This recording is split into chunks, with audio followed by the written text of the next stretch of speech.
গো তুমি যদি মাফ না করো কে আমাকে মাফ করবে? তুমি যদি মাফ না করো কে আমাকে মাফ করবে?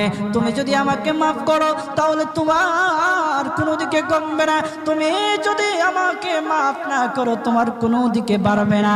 আল্লাহ গো তুমি আমাকে মাফ করে দাও। সারাটা জীবন অন্যায় কাজ করেছি, সারাটা জীবন নাফরমানি করেছি, আমার কাছে কালেমার দাওয়াত কম আসে নাই, আমার কাছে কালেমার দাওয়াত কম আসে নাই, আমাকে লোকেরা কম বোঝায় নাই। ওগো আল্লাহ তুমি আমাকে মাফ করে দাও।